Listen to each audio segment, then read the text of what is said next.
المرسلين والحمد لله رب العالمين. بزرگوں اور میرے پیارے بھائیوں، اللہ کے دربار میں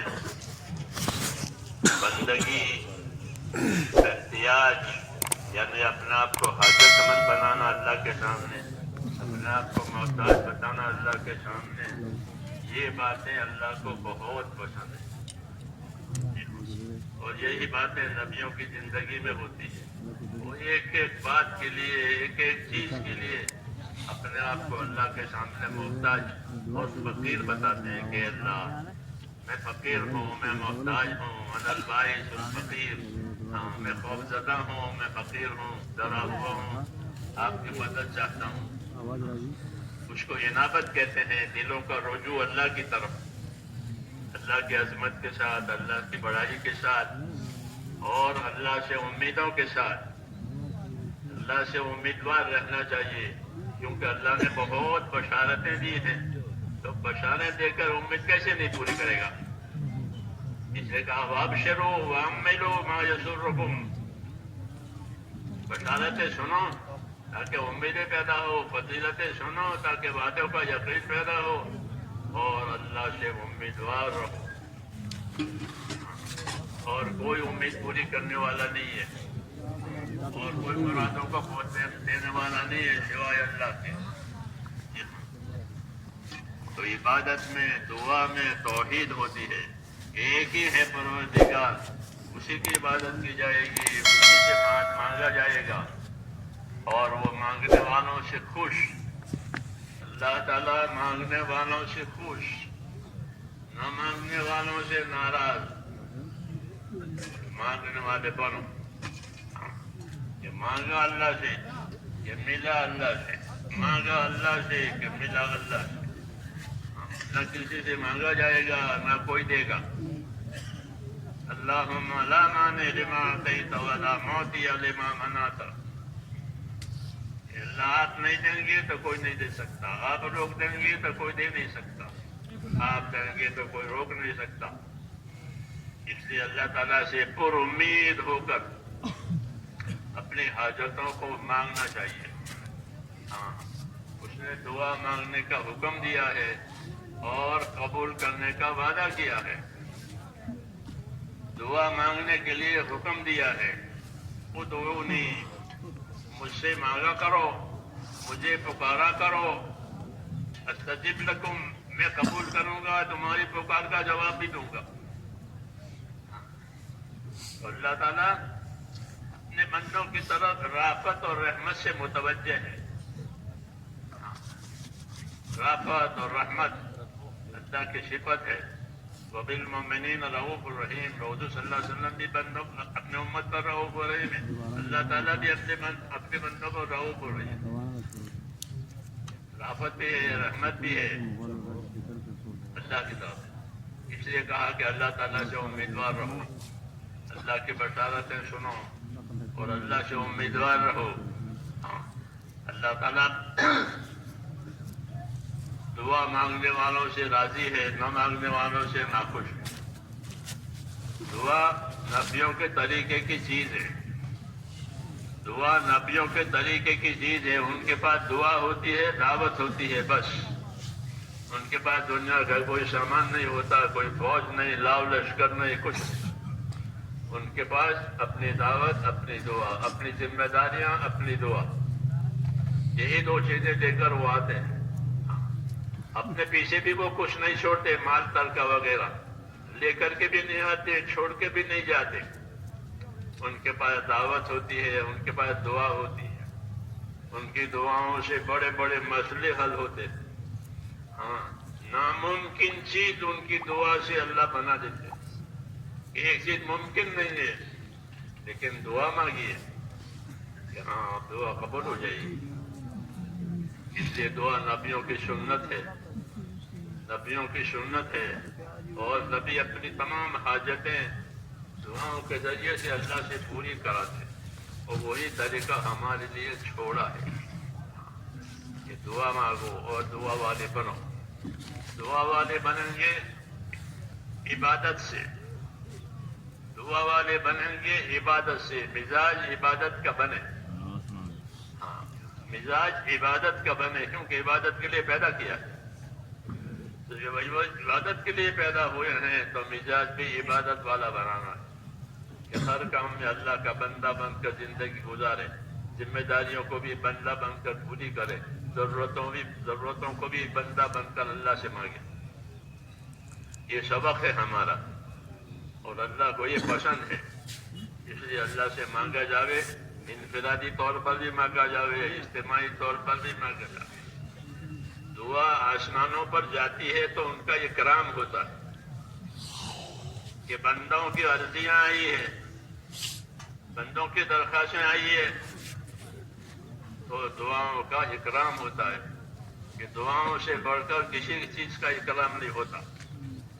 تو جو دعائیں اوپر جاتی ہے اس کا اکرام ہوتا ہے.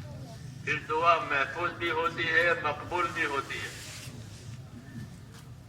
محفوظ مقبول کا مطلب یہ ہے کسی دعا کا نتیجہ ابھی کے ابھی ظاہر کرنا ہے تو اس کی بات کو قبول کر کے اس کو اسی کے وقت نتیجہ دے دیتے ہیں، یہ لے لو. اور کسی دعا کو محفوظ رکھتے ہیں کہ اس کی مراد دوسرے وقت میں دینی ہے. تو دعا مقبول بھی ہوتی ہے، محفوظ بھی ہوتی ہے، مردود نہیں ہوتی. یہ یاد رکھو کہ دعا رد ہوتی نہیں ہے. کتنا گنہگار آدمی دعا مانگے مگر وہ دعا عبادت ہے، وہ رد نہیں ہوگی. ہاں، یہ ہو سکتا ہے کہ کسی حکمت کی وجہ سے اللہ اس کی قبولیت ظاہر کرنے میں دیر کرے، اور کبھی حکمت کا تقاضا ہوتا ہے تو اسی وقت مانگی، اسی وقت دے دی. یہ ہوتا ہے. موسیٰ علیہ السلام نے اور ہارون علیہ السلام نے دعا مانگی کہ فرعون کا ظلم بہت ہو گیا ہے اور یہ آگے نکل گیا ہے، اس لیے اس کے حق میں بد دعا فرمائی، اور ہارون علیہ السلام نے آمین کہی. تو جواب آیا قد اجیبت دعوتکما، تمہاری دعائیں ہم نے قبول کر لی. ان کو دے دی بشارت کہ تمہاری دعائیں ہم نے قبول کر لی. لیکن دعا کا اثر 40 سال کے بعد ہوا. انہیں فرعون کے ہلاک ہونے کے لیے دعا مانگی تھی، وہ 40 سال کے بعد مرا. یہ ہے تو دعا قبول ہوتی ہے، کبھی اس کا اثر ظاہر کر دیتے ہیں فوراً، اور کبھی اس کا اثر دیر سے کرتے ہیں. تو یہ ہوتی ہے حکمت. ہاں، اس لیے اللہ کی حکمت بھی عمل کرتی ہے، اللہ کا فضل بھی عمل کرتا ہے. دونوں کام کرتے ہیں. اللہ کے فضل سے بھی کام ہوتا ہے اور بعض مرتبہ حکمت سے کام ہوتا ہے. تو حکمت بندہ جانتا نہیں ہے، اس لیے وہ پریشان ہوتا ہے. تو ان کو گھبراؤ مت، حکمت کی وجہ سے کبھی دیر ہوگی، پھر بعد میں اپنے فضل سے تمہاری مراد پوری کر دی جائے گی. خدا گر پر حکمت پہ بندہ دارے، کشایت و فضل دارے دی گرے. جو کہا کہ خدا گر پر حکمت پہ بندہ دارے، کشایت و فضل دارے دی گرے، کہ اللہ نے حکمت سے اگر کوئی دروازہ بند بھی کر دیا ہے تو گھبراؤ مت، یہ دروازہ حکمت سے بند ہوا ہے، اب فضل سے دوسرا دروازہ کھلنے والا ہے. کیونکہ اللہ کے خزانے دینے کے لیے ہیں، سمیٹنے کے لیے نہیں ہے. سمیٹنے کے لیے نہیں ہے. دنیا کے اداروں میں سمیٹا جاتا ہے، لاؤ لاؤ لاؤ. اللہ کے ہاں سمیٹنا نہیں ہے، بلکہ اللہ کے ہاں تو دینا ہی دینا ہے. جتنے خزانے ہیں سب بندوں کے لیے، جتنے خزانے ہیں سب مخلوق کے لیے. یہ خزانے میں نے اپنے مخلوق کے لیے ہی رکھے ہیں. من نہ کردم خلقتا سودے کنم بلکہ تابر بندگاں جودے کنم. جو کہا کہ من نہ کردم خلقتا سودے کنم بلکہ تابر بندگاں جودے کنم. میں نے مخلوق اس لیے نہیں بنائی ہے کہ میں ان سے فائدہ اٹھاؤں. ہاں، دنیا کے راجا، دنیا کے بادشاہ اپنی پبلک کی وجہ سے بڑے ہوتے ہیں. اللہ اپنے مخلوق کی وجہ سے بڑا نہیں ہوتا کہ مخلوق ہے اس لیے بڑا نہیں. اللہ اکبر وللہ الحمد. اللہ اکبر وللہ الحمد. اللہ تو بڑا ہے ہی ہے، اور اسی کے لیے تعریف ہے، اس کی تعریف کسی کی وجہ سے نہیں ہوتی. تو اللہ اپنی ذات میں یکتا ہے اور اللہ اپنی ذات میں کریم ہے. کریم ہے، ساری مخلوق کو پیدا کیا ہے اپنا کرم ظاہر کرنے کے لیے کہ مخلوق کو میں پیدا کروں اور یہ مخلوق میں احتیاط اور حاجت مند ہے، ان پر اپنا کرم کرنا ہے. تو ہاتھی کو ہاتھی کے حساب سے اور چونٹی کو چونٹی کے حساب سے یہ کرم ہے کہ چونٹی کو چونٹی کے حساب سے، ہاتھی کو ہاتھی کے حساب سے دینا ہی دینا ہے، لینا نہیں ہے. دینا ہی دینا ہے، لینا ہی لینا ہے. اس لیے کہا کہ کوئی بھی اللہ سے نا امیدوار نہ بنے. امیدوار رہو، ابشرو واملو ما یسرکم، بشارت سنا کرو اور اللہ سے امیدوار رہا کرو ایسے حالات کے کہ اللہ ایسے حالات لاوے گا جو تمہیں خوش کر دیں گے. یہ کہا کہ ابشرو واملو ما یسرکم، امیدوار رہو، اللہ ایسے حالات لائیں گے کہ جو تمہیں خوش کر دیں گے. صحابہ کرام بہت پریشان تھے، تو انہوں نے شکایت کی تھی پیٹ بھر کر روٹی بھی نہیں ملتی، رات دن خوف میں گزرتا ہے، رات میں بھی خوف، دن میں بھی خوف، تو بہت تنگی ہے، آپ دعا کیوں نہیں مانگتے؟ آپ ہماری پریشانیوں میں اللہ تعالیٰ سے مدد کیوں نہیں ہوتا رات؟ تو ان کو سمجھا دیا گیا کہ ہر چیز کا ایک وقت ہوتا ہے. تم اللہ کی بشارتیں سنو، اللہ سے امیدوار رہو، وَعَمِّلُوا مَا يَسُرُّكُمْ، کہ امیدوار رہو ایسے حالات کے کہ جو اللہ تمہیں خوش کر دیں گے. فَوَاللَّهِ مَا الْفَقْرُ أَخْشَىٰ عَلَيْكُمْ، تمہاری فقیری اور محتاجی کا مجھے اندیشہ نہیں ہے، بلکہ اللہ اپنے فضل سے تمہارے اوپر دنیا پھیلا دے گا، دنیا کی نعمتیں پھیلا دے گا.